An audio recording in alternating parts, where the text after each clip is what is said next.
JLR investigates. Whoa, listen to this right here. There's been some developments as the investigation has progressed. You know, what the investigators are telling us is, as far as a motive, a manifesto, the reasoning behind this, the suspect is still a blank slate. But what they have developed is a lot of the background about what happened that day.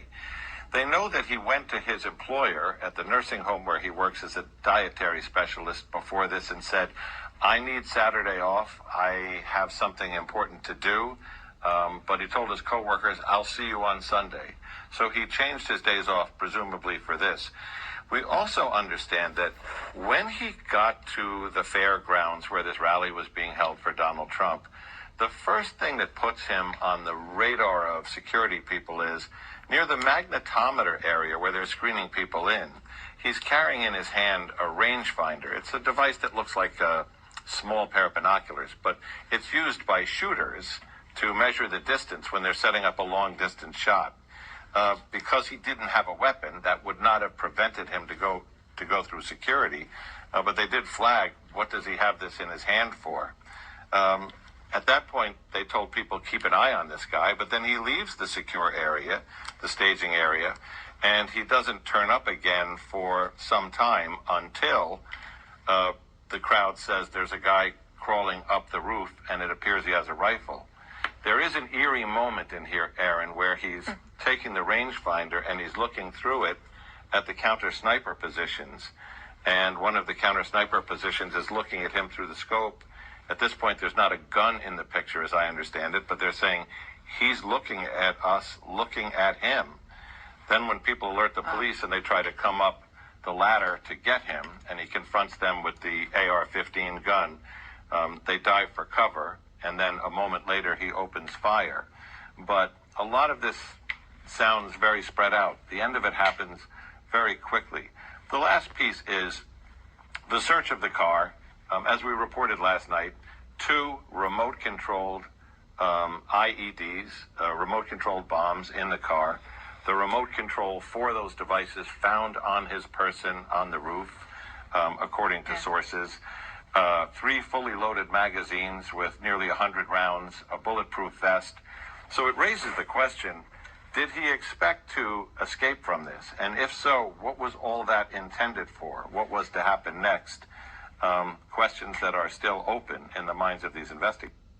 Whoa, that came from an analysis that was talking on CNN. Do you believe that guy? Because if true, wow, right? He had bomb stuff in his vehicle and he had detonators on him. I mean, what was the intent here after he was going to do this? Did he think he was going to get away with it and do the shooting of Trump and then leave and have a second plan of action, like maybe set the bomb off from people that are running or into the parking lot there of people fleeing, or was he going to drive his vehicle and into something else? A lot of unknowns here, but those are some new information that we haven't heard from yet, if true. But I want to tend to think that's kind of true what he's been putting out, because we've been putting the pieces together when it comes to Thomas Matthew Crooks, the shooter. This is scary, folks. This is scary, and investigators need to explain to the public what in the world happened here. How did this guy, how was he able to do this? How was he able to get all that stuff, the bomb stuff, for his vehicles? Was he looking at an anarchist cookbook or some sort of online site to learn how to make a bomb? But why? Why? A lot of people said he was a registered Republican. And neighbors said that they had MAGA signs in front of his parents' home. Lived in Bethel Park. He traveled an hour. But it just begs the question here is, how come this guy was able to stay under the radar and be able to execute this plan of action? Because at the end of the day, he succeeded because there has been a loss of life.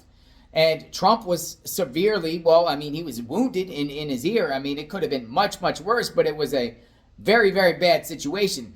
It's really, it's life-changing here in the course of history, because I think there's going to be a lot of ramifications down the line. Maybe a whole entire overhaul of the Secret Service. Maybe presidents don't even go out in public anymore because of this threat out there. So let me know what you think in the comments. When more information comes about this guy here, I will share with all of you. I am scouring the net for info so we can get some insight. So check out my playlist.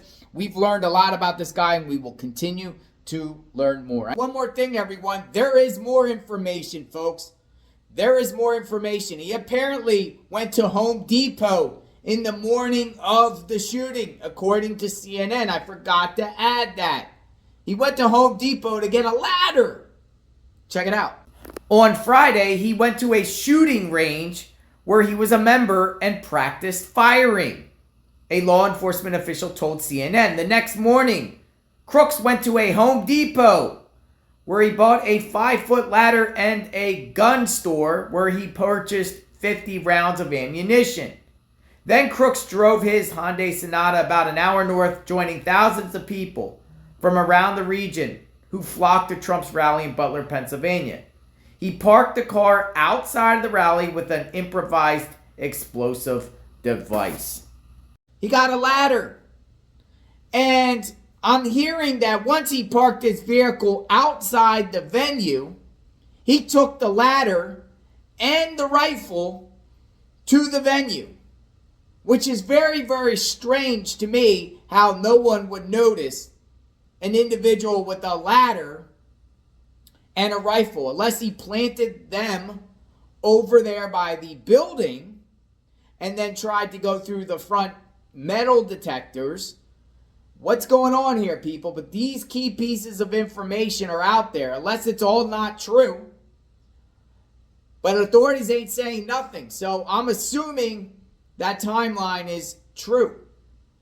So it looks like he was plotting and planning what he was going to do. It's also being reported that he told his dad he was going to do target practice that morning, that Saturday morning, and wanted to use his gun. By the way, it's not illegal to give someone a gun to go to the shooting range with. If they're legally allowed to possess a gun, it's not illegal.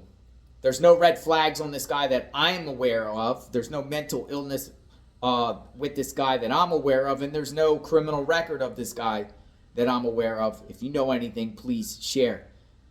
I am JLR Investigates. Wanted to share that additional information. We will talk soon. Stay tuned.